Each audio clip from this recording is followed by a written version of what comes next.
lot of the grass and a lot of your top stuff, the topsoil and the grass that's on top of the soil and what's left on the ground is dormant. So it will burn very easily. It's dry, it's dead, it's kind of the perfect kindling, if you will, so that if you do start to burn something intentional, you may also quickly start burning something unintentional. So I would, again, be aware of those types of things. Even if a burn ban's not in effect in your area, I would just be aware of those types of things over the next couple of days and weeks. Radar made possible by Brown's Roofing.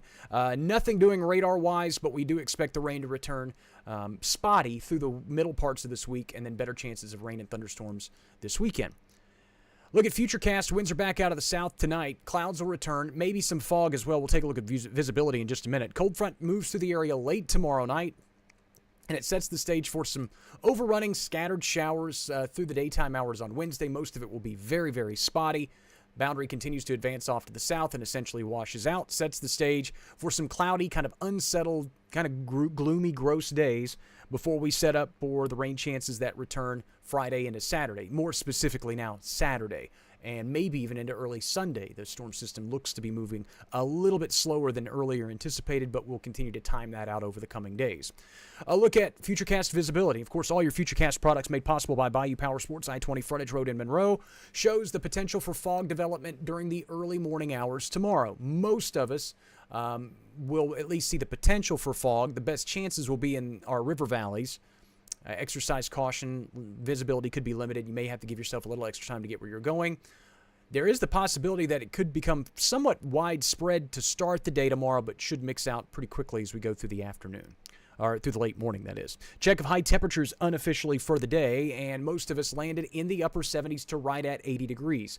For the vast majority of our area, these will not be record-setting temperatures. Our record highs are in the 80s. So it's warm, but it's not record-setting warmth. And at this hour, most of us are still in the upper end of the 70s to near 80 degrees. Winfield's at 80, Monroe's at 77, Camden's at 79, Monticello and El Dorado both at 77, and low to mid-70s along the Mississippi Valley. Winds have been out of the south, a bit breezy at times out of the south and southwest through the course of the day, continuing to usher in that very, very warm air mass. And now we turn our attention toward this weekend storm system. Again, in the short term, we're embedded kind of on the front edge of a ridge of high pressure aloft, which means not a whole lot happening in the short term, but it does give way to a weak upper level disturbance that will move through the region as we go through the Tuesday, Wednesday time frame. Again, fairly weak disturbance, not a lot of strong winds out ahead of it. This trough of low pressure or this weak upper disturbance, whatever you want to call it, is just that. And the main upper level system that is driving the cold front through the area is displaced well to our north and east. So again, this should be a weak boundary that just gets kind of a nudge through the area, and that's about it. And then we set the stage for the larger storm system to move into the area this weekend. And you can kind of see the difference between the two storm systems. This one's much more compact, much stronger, has some stronger winds at the base of that trough of low pressure, which is likely going to fuel a stronger moisture return. So in the mid-levels and low levels of the atmosphere, the winds are stronger, so you're pulling in much more warm, humid air near ground level, which is an ingredient that's going to be needed to feed thunderstorms and the potential for strong to severe thunderstorms. The placement of these small-scale features, the mid-level disturbance, the surface low, and how that develops, because that's another thing. Let's go into that specific for a second. But where that low develops at the surface will be very important. Rhonda, Susie, Jenny, thank you so much for joining in. So if you had an area of low pressure with that surface low sitting over the Red River Valley and moving eastward, that's going to move much of the Arklamis into a favorable area to continue to pull in that warm, humid air that would support severe thunderstorms. However, if that low is placed farther southward, close to the coastline, then you're still pulling in that warm, humid air, but around the circulation associated with an area of low pressure, we're not really pulling in the most favorable ingredients. We're on the northern edge, so we're going to end up probably dealing with rain, maybe some occasional rumbles of thunder, but you're not pulling in that extremely warm, humid, unstable air. That stays closer to the coastline. So again, the difference between a low pressure center here moving through the area versus here and moving along the coastline are very, very different in terms of the hazards for our area. I think they both bring rainfall and quite a bit of rainfall, perhaps some heavy rainfall. But in terms of the severe weather threat, a northern jot of that area of low pressure provides a more favorable environment over a larger coverage area, if you will, for severe thunderstorm potential. So that's looking at the mid-level winds. That thing moves out, and then the early parts of next week look quiet. Let's look at moisture return. We did a little bit of this during the midday stream. And as we go through the latter part of the day tomorrow, note, again, winds are out of the southwest. We're pulling in some subtropical moisture and some Gulf moisture. But overall, it's not a necessarily overly deep amount of moisture. This is a look at total precipitable water. And again, if you don't know me, this is one of my favorite things to show in terms of trying to measure the total amount of moisture in the column of air above us at any given point. Again, we start gathering moisture tomorrow, and then when the front moves through, we're still left with this kind of envelope of moisture that could allow for some spotty stuff along the way. Then, as we get into the weekend, that stronger wind field has a much more concentrated area to really pull the deeper amounts of Gulf moisture in, along with the subtropical moisture as well. So you can see what those strong winds really do to the environment, and they just kind of grab all the water that it wants and sends it inland along the coastline and into the lower Mississippi Valley. And that's where we set up for a lot of deep layered moisture that could scour out rainfall, thunderstorms. But again, severe storms need a lot of water to work with to build higher and vertically in the atmosphere. Thunderstorms need that too, but severe storms need even more to feed off of. And so, again, when you start pulling that kind of moisture in ahead of the system, then you can kind of see where the concern. But this is all, again, assuming that we have an area of low pressure here that's pulling air here. But note, once we get to about the I-40 corridor, that moisture return becomes more limited because, again, an area of low pressure with the big red L over the Arklatex would then provide those surface winds. They would be a little bit more, instead of southerly or even southeasterly at times, they would be more easterly or maybe even northeasterly on the back edge of the low. Does that make sense? Have I confused everybody? My wife nodded yes, which means that I made some type of sense because I know she's only half listening. So yay us on a Monday. The other thing to also fully disclose as we take a look at this and we take a look at rainfall totals over the next 7 days, again, most of this rainfall that is being forecast here is really focused in that Saturday time frame. And I mentioned this earlier, but it's really, really important for us to note that this is Monday. We're talking Saturday. And there's Tuesday and Wednesday and Thursday and Friday. That's 4 whole days where the forecast can change.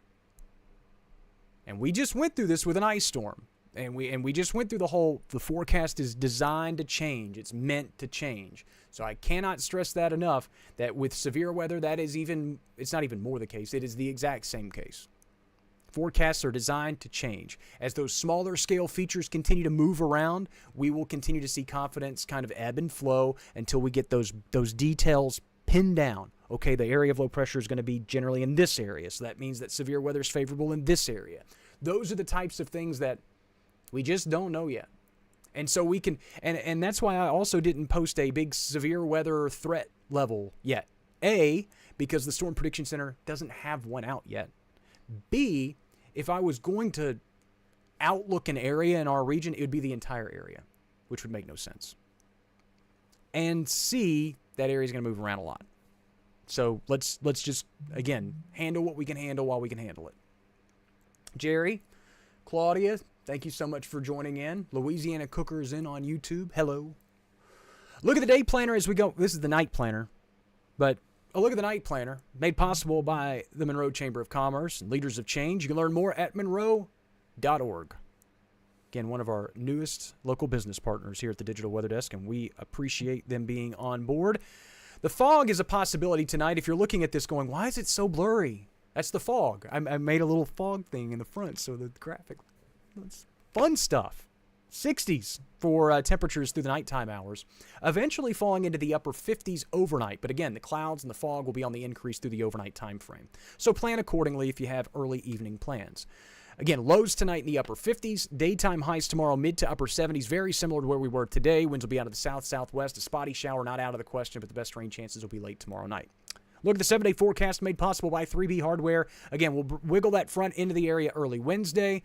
There's your Valentine's Day where we are watching that potential severe weather threat. Again, please note that I have not highlighted the day in red. What does that mean? Basically, pay attention to the forecast. We haven't done that yet because we're still waiting for confidence to really build to that point. And it's just my way of kind of saying, hey, that's a day we're going to have to pay attention to. Either way, I think the weather will be impactful on Saturday. Maybe not necessarily severe weather for the entire area, although that is a possibility. It will be impactful from the social aspect, right? And I said this earlier too in that long drawn out explanation.